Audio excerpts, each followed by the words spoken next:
Maria Luvuno Zuma, nafanya na Mwache Dam kitengo cha tree planting na oversee tree planting katika buffer zone ya Mwache Dam.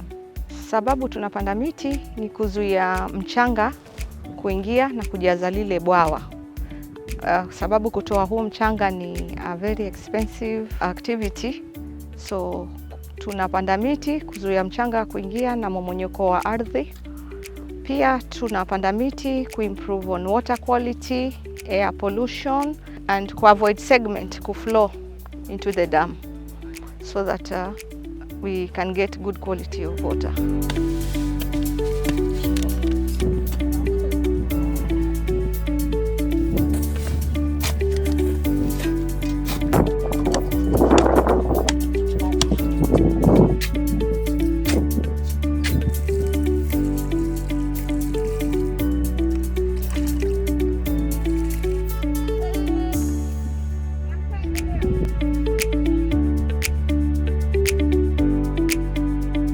Ni keystone species ambazo they play vital role. Without them the environment will be affected. So pia zina uwezo wa mizizi kushika ile mchanga vizuri usimomonyoke kwa damu. Kabla tupande ule mti tunafanya assessment ya lile eneo, tuangalie ile miti ilikuwa hapo zamani, miti ya kiasili. Asilimia 30 ya miti lazima iwe ya matunda. Alafu asilimia 70 iwe miti ya kienyeji.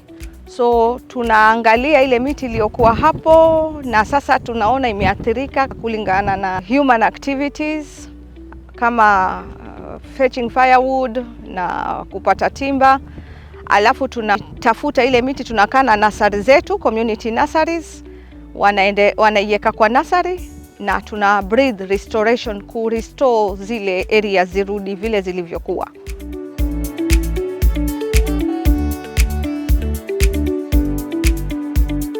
Mwache River in the 70s, before the 80s, used to be a permanent river.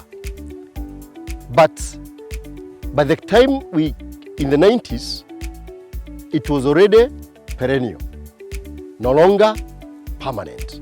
And by the time we reached the year 2000, it was a dry riverbed. It only experiences a lot of flow during the flood season, in the long rains and the short rains.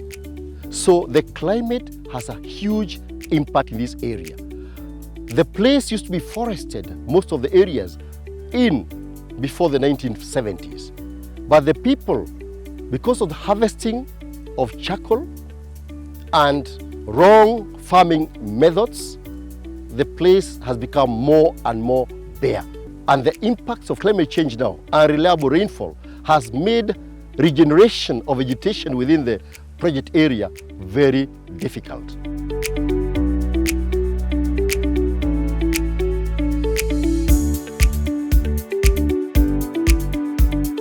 This is a Makutano site, one of the demonstration sites that the community gave to CDA to demonstrate how we can be able to rehabilitate the catchment.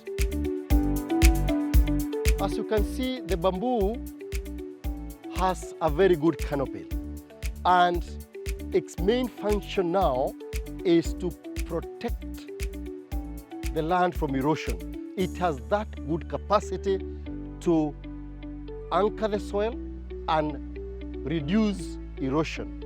If all the farmers are able to respect the restoration of the riparian area, we are going to reduce erosion and reduce siltation of the dam.